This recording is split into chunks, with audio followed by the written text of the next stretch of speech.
महिला आरक्षण बिल के मुद्दे पे मैं इतना ही कहना चाहता हूँ कि जब कांग्रेस पार्टी और कांग्रेस के जो साथी दल हैं उन सब ने 2023 में पुरजोर केंद्र सरकार का समर्थन किया था। लेकिन अब क्या ऐसी घटना घटित हुई कि केंद्र सरकार जो है वो डिलिमिटेशन बिल के साथ, परिसीमन बिल के साथ जो है महिला आरक्षण बिल को जोड़ रही है। और उसके लिए मैं ये समझता हूँ कि क्या भारतीय जनता पार्टी जो हिंदी भाषी क्षेत्र के अंदर जो सीटें बढ़ाने की बात कर रही है, तो उसकी आड़ में महिला आरक्षण बिल को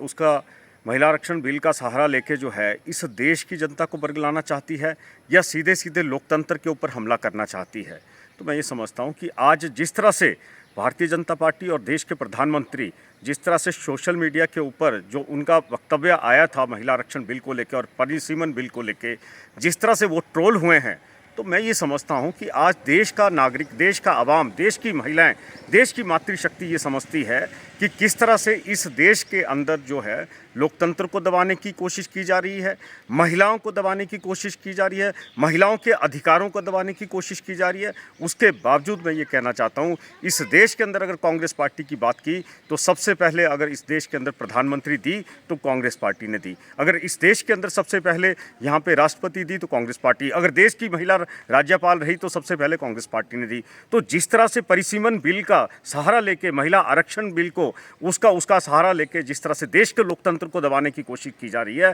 तो मैं कहता हूं इस देश के लिए इससे ज़्यादा शर्मनाक कोई नहीं हो रहा। और जिस तरह से उस दिन परसों जो माननीय प्रधानमंत्री जी का जो वक्तव्य आया, आधे घंटे का वक्तव्य आया, उस आधे घंटे के वक्तव्य के अंदर आज अगर उसका वो देखा जाए, उसका जो जिस तरह से माननीय प्रधानमंत्री जी उसके ऊपर ट्रोल हुए हैं, तो आज हिंदुस्तान के अवाम के अंदर और जो मातृशक्ति है उसके अंदर ये बात क्लियर गई है कि परिसीमन बिल की आड़ में लेके जो महिला आरक्षण बिल के साथ जो हेरफेर किया जा रहा था, वो आने वाले समय के अंदर इसका जो खामियाजा है वो भारतीय जनता पार्टी को भुगतना पड़ेगा। हमारी 500 लोकसभा की 543 सीटें हैं और जो 543 सीटें हैं और उसके अंदर हम तो ये चाहते हैं कि महिला आरक्षण उन 543 सीटों के अंदर किया जाए, लेकिन ये कहते हैं कि 2029 के अंदर जो परिसीमन होगा उसके अंदर महिला आरक्षण बिल लागू किया जाएगा। तो इस बात को लेकर जिस तरह से भारतीय जनता पार्टी और केंद्र की सरकार लोगों को बरगलाने की कोशिश कर रही है, आज मातृशक्ति भी जानती है और देश का आवाम भी जानता है और इसका जवाब जो है वो अवश्य केंद्र सरकार को मिलेगा।